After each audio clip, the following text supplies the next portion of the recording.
Hi, this is an instructional video for how to safely use this centrifugal casting system. The first thing we'll do is give you a few tips about safety. Then we'll cover how to create your own blocks. I can't get these memories out of my mind. Here are the safety tips for the system. You should make sure that both switches for the heat and the motor are down and off. Ensure that the mold is securely tightened to the motor with the supplied Allen wrench. Check that the valve is in the closed position, so the lever should be horizontal. To power up your system, plug in the attached cord to a standard 120 volt wall outlet.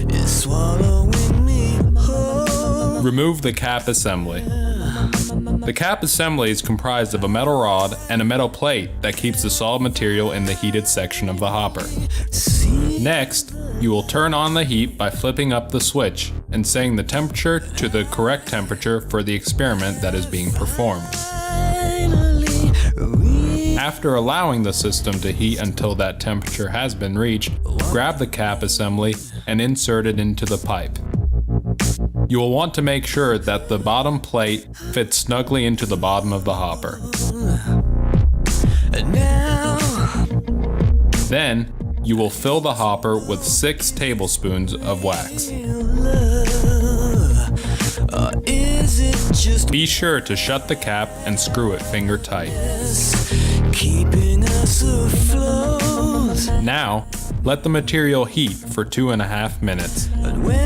Note that not all of the material has been melted after this time, but it will continue to melt during the casting process. The next step that you'll want to do is to turn on the motor and allow for the motor to ramp up.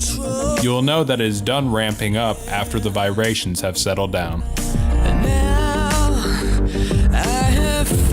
Open the ball valve slowly into a vertical position and let the material flow into the mold until no more material can be observed leaving the nozzle. Turn off the motor 5 seconds after you don't see any more material. Now, allow the mold to completely stop spinning. Pull out the mold on the slider. Note that the slider is very tight to ensure stability during the casting process, and it requires a good bit of force to pull it out.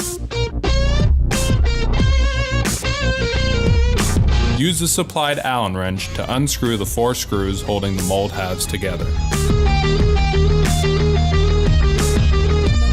Remove the screws and set them to the side.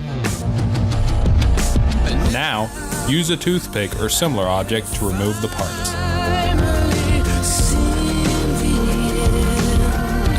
This concludes the instructional video. Thank you for using our system.